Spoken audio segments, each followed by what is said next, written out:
So thank you very much for staying on till here. We'll now have a look at the final strategy of entry deterrence, which is the idea of preemption.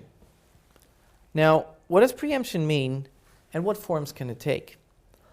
The idea is that an incumbent tries to preempt entry by doing something that is costly to some extent, but by being costly, you are able to keep out potential entrants from the market. So one example would be by overinvesting to reduce the variable cost of production to go below the level that you would otherwise invest without the threat of entry. So in other words, you're investing so much into producing very cheaply that it's going to be very difficult for someone else to potentially enter and be competitive. So that's one idea of preemption. Another idea of preemption is to pursue a horizontal differentiation strategy by producing lots of slightly different varieties of a similar product. Now, what intuition does that have? Well, by producing lots of different varieties, you're leaving less space in the market. You're leaving less space in the product space for potential entrants to make back their initial investment and finally turn a profit, right? So simply if everything you are trying to produce will have very close substitutes, you're not going to make a great deal of money. And so that's the idea of preemption through producing a lot of product variety.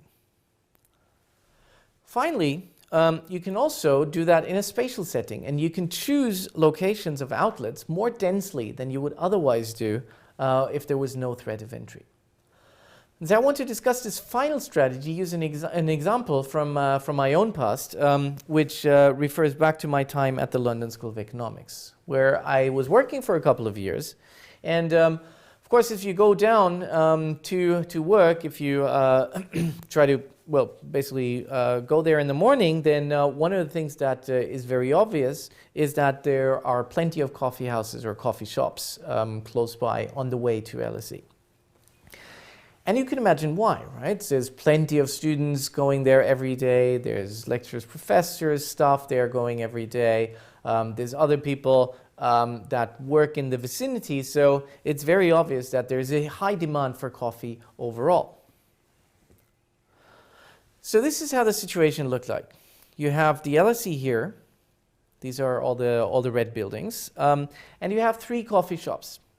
So you have 3 different outlets by Starbucks. Now, you can imagine that all 3 of these will be profitable. So this one will capture all the people coming from here. This one will capture all the people coming from the east or from the northeast. And this one captures everyone who so far just went by without passing any Starbucks, without passing any coffee shop. Now the problem here is that this leaves some space for entrance. So for example, a potential competing coffee shop could open up shop here, or he could open here. Now both of these are likely to get enough customers coming here from the northwest and coming here from the southeast so that they would be profitable.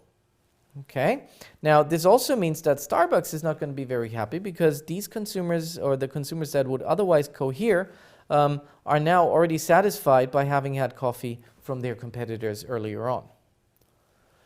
So Starbucks was trying to, or may have tried to prevent this by opening up more coffee shops than might be optimal. So what happened here? So again, you have the same situation, but now there are 3 more Starbucks outlets. So 1 more here, 1 more here, and 1 more here. What does that do to the profits of potential entrants?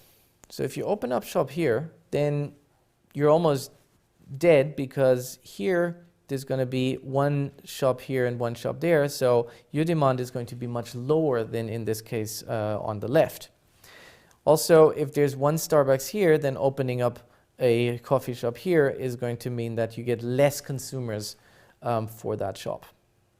So in other words, by opening up more outlets than might be optimal without the threat of entry, they were able to preempt these 2 potential entrants.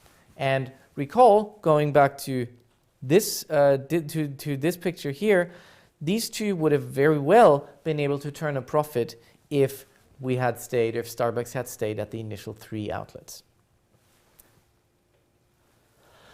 So, in the previous 3 videos, we've discussed strategies that incumbents can implement to keep a potential entrant out of the market.